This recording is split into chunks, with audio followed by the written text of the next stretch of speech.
Hi all, I'm Susmith. She's coming back to the channel and clicking the link. So it's not a trip video today. It's a beautiful article I want to share with you. It's about birds migration, birds migrating. So this is the point. Let's jump into it. So we all know that birds migrate from one place to other, and also we know why they migrate. If lost in mind, I'll explain about migration quick. Birds migrate because of the seasonal changes. They can't withstand this heavy cold winter because of their weak blood corpuscles and vessels as well. Or they can't keep the blood enough warm to keep it alive, so they keep looking for a nice and warm place to migrate. That's about birds migrate. So it's all fine till now. Now we know that birds migrate to some warmer place, but we actually don't know how do they migrate, where do they migrate, and how long will they migrate. So these are the points. Let's get into the topic. To know this thing, RSPB, Royal Society for the Protection of Birds, conducted an experiment. It's a UK-based wildlife charity. So for this experiment, they've chosen a bird called red-necked phalarope. It's a bird usually found in Shet Islands, UK. Geolocator. It's a radio transmitter with a fixed clock in it. This instrument was developed by Swiss Ornithological Department. So they thought of attaching this instrument to the bird and leaving off in air. And that's it. It records the time of dawn and dusk every day. This complete tracker weighs 0.6 grams in total. Not a big problem for a bird with 35 grams of weight in total. So it can carry it all over the world, no problem. Time has come. They attached this tracker to this bird and left it from Shetland Islands, UK.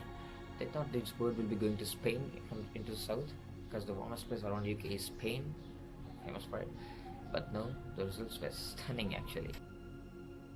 This bird crossed the entire Atlantic Ocean and traveled for over 12,000 kilometers and reached its final destination called Mexico City in USA. Super, right? Awesome journey. 12,000 kilometers, that too without a break. It's awesome. The tracker gave them good results. Likewise, this bird spent its beautiful winter season in a warmer place, and later on it moved to Panama City, and later on came back to Shetland Islands, UK after its winter. So it's completely 24,000 kilometers round trip. It's beautiful for a little bird like that. Check it in Google, red-necked phalarope. There is another bird family with birds called Arctic tern, Roseate tern, Froster's tern, and common tern. These are birds usually found in US. These completely make a round trip of 44,000 miles every year. It's really huge. Have you heard about the bird Andean condor? It's the bird which can fly up to 100 miles without flapping its wings, just with one flap. That's it. It moves for 100 miles without flapping. It's a nice feature of the bird. Peregrine falcon and golden eagle. These are the two fastest birds in the world, belonging to eagle species, eagle family. And also these are the only two birds which fly above the clouds during the rain, to escape from rain. All the other birds will be taking shelter under trees, but these are the only two birds that fly above the clouds to escape the rain. What an attitude, right? And next, this bird, hummingbird. It's the smallest living bird on earth, which weighs just 2.6 grams. That's it. Sometimes getting it to 3.95, but mostly. Okay, coming to the last bird, the king of birds, the largest seabird on earth, which is also known for its flying skills, the albatross. Flying time of this bird is 10,000 miles in a single shot. It completes in one single shot. So it completes its whole journey on the globe in 42 days by connecting both north and south poles. Super journey actually. While this bird is making its journey around the globe, it travels on both Atlantic and Arctic Ocean. On every ocean, it covers all the water bodies on the earth, and it eats on the way, it drinks on the way. That's it. From the water, it catches fish and drinks water from the beaches. That's it.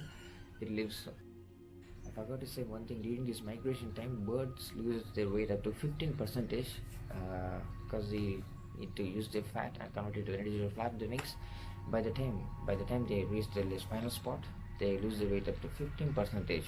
Also, we'll get it out like how birds can travel for long distance like 10,000 miles without taking a break. But we are wrong. For this thing, their brain is divided into two parts. One is deciduous, it keeps on working all the time, and one brain is partial, it can sleep, but one part of the brain works all the time, it keeps on flapping.